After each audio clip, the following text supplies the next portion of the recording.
Yo, what up, y'all? Welcome in to the NCAA show, MLG Sports Talk. Make sure y'all hit the like button, hit the comment button, subscribe to the channel, most importantly. Yes, And sir. yeah, get these picks. You ready, Verse, man? I'm ready. All right, so we gonna recap the NCAA Week 7. We had the Oregon and Washington game. Great game. Crazy game. Yeah, crazy game, right? Back and forth. Down to the final drive. Michael Penix ended up getting the ball back, and I think he solidified his Heisman right there with that. Yes, sir. Yes, sir. Big top 10, you know what I'm saying? Shit, top 3. Top 3, right? Yes, sir. Yeah, so Washington, I think they were third or fourth in the rankings now. I haven't really checked the rankings, but I know they're up there. So shout out to Washington. What about the Texas A&M Tennessee game? What you think about that game? Man, that was a crazy game, man. Milton, he did his thing, man. Hey, go Volunteers. We already know. We was out there in Vegas, me and YVK and Jackson. We actually put some live money on this, man, some real life money in. Hey, tune in weekly, daily. We always live. Y'all gonna get some picks with us. Y'all gonna make some money. Yeah, Tennessee was one of my pick of the weeks. We also another one of my picks of the week was Notre Dame to roll over USC. You know, man, pick of the year. You ain't gonna lie. You called this before the season started. Everybody, you heard it. He called it before the season started. 100% facts. I knew they would get revenge on USC. I know Notre Dame had a tough schedule, so they've been up and down, but they had to get the revenge against USC. So shout out to Notre Dame for cashing them tickets. Yes, sir. All right, man. Without further ado, we're going to go over some big games. We might even do some best bets on the next show. Not this show, but we're going to go over some good games this week. You ready? Yes, sir. All right. First game, we got Penn State heading out to Columbus, Ohio to face off Ohio State Buckeyes. You know what I'm saying? This is the biggest game of the week. Ohio State -4. And it's a tough matchup, man. This is not a clear winner you could pick. Both of these teams have great defenses. Yeah. I wouldn't say they have the best quarterbacks or the best offenses. McCord and Allard, I would say they're just above mediocre. Yeah. But their defenses, and they both have playmakers on the edge. Of course, Ohio State is always a solidified program. Penn State is one of those programs that's trying to get to that next level and make it, a national championship. So, tough game, man. But I think the home field advantage will play a big role in this game. For sure. Allard, he's young. He's a good quarterback, don't get me wrong, but I don't believe he threw an interception all season yet. And Penn State strength of schedule is not really that great. So I'm going to go with Ohio State -4 in this game. What you got? Yeah, I'm going to have to go with Ohio State with this. I know a lot of the early money has come in on Penn. So I'm pretty sure it's about 80%, I want to say, about the public money is on Penn. And you know how that game goes. So I'm going to go ahead and have to rock with McCord and Ohio State. And plus, they're at home, man.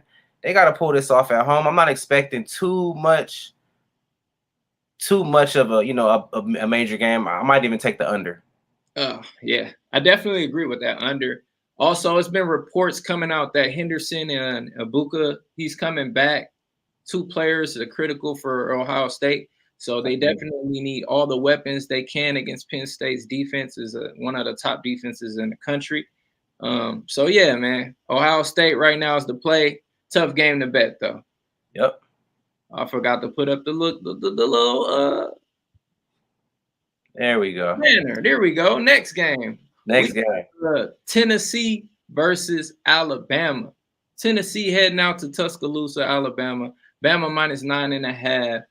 This is another revenge game here. Alabama lost to Tennessee last year. If you didn't watch that game, that was a crazy game last year, man. So this is the battle of the JMs. We got Jalen Milroe versus Joe Milton III. Yep. This year, Jalen Milroe, 1,397 yards, 11 TDs, 4 interceptions. Milton, 1,200 yards and 10 TDs, 4 interceptions. So they got like similar stats. Yeah. Same quarterback, I would say, pretty much. Yeah. Just Milroe has the edge with the rushing. He gets out the pocket. So yeah, same quarterbacks. Offense for Tennessee last week was shaky, man. I don't know if they're gonna do this in Alabama, you know. Yeah. Alabama offense as well is shaky. It's like two similar teams. The edge I give to Alabama in the defense. The defense, oh, for sure. Yeah. The defense has been showing up week in and week out. I got Alabama winning, but Tennessee might cover that 9.5. What you think? Man, I'm not sure what that line opened up at. I want to say open at 11, right? I'm pretty sure it went down. I think it was 9. I think it was not. Oh, so did it go? Okay. I could be wrong. I know that this battle between Milton and Monroe is going to be a nice one. Last week, Milton he didn't do as good. You know, he got the job done. Monroe, he's kind of struggled all season, but when you're in that Bama pro, you know, that Bama structure, it's kind of easy to thrive. You know what I'm saying? We've seen that for every quarterback, man. You could put anybody back there. So I'm expecting Bama to pull it off, but I'm gonna have to go ahead and go with Tennessee on the points. I think Tennessee should do enough just to cover. I think that Milton will actually do great this game, but I don't see Tennessee upsetting Bama. I just don't. Saban's that guy. Yeah, Nick Saban, he got the boys rolling. They started out. I mean, they only lost to Texas, and the whole world just freaked out. And like Texas is a solid program. Texas is a very solid program. So you can't. Yeah, and it was early in the season, man. Come on. Early in the season, but they did have that slip up with South Florida. We don't know what that was. Yeah, I don't know what that's about, Saban. That was a little. I don't know what that was about. I don't know what that was about, man. You tripping? Yeah. Next game, man, we going to. I guess we got we got Duke heading out to Tallahassee, Florida. Yes, sir. And Duke is playing against Florida State. Florida State minus 14, heavy favorite here. A number 16 ranked Duke versus a number 4 Florida State. It's crazy spread for these two high ranked teams. And that spread is that way? Is it because Riley Leonard is out, or is he questionable? What is it? Yeah, so he's still questionable. Of course, Duke needs Riley Leonard to beat Florida State. Do anything. Yeah, definitely. Their defense can only take them so far. Maybe against those mediocre teams, they can win those games. But, you know, if Riley Leonard doesn't play, we know Florida State will win. And even if Riley Leonard plays, we don't know if he's going to be 100%. So we still can't take Duke. So in this game, by default, I have to lay 14. I probably won't lay that, you know, with my own money, but just give you guys some advice if you need it. Take Florida State. You know, Florida State has a lot of weapons. They got Benson, the quarterback Jordan Travis, the two wide receivers. They got Coleman, Johnny Wilson. So they put up points quick. And if Duke defense slips up just once or two plays, over. That's it. They're not coming back. Duke doesn't have a great offense without Riley Leonard. So I gotta take Florida State in this one, man. Yeah.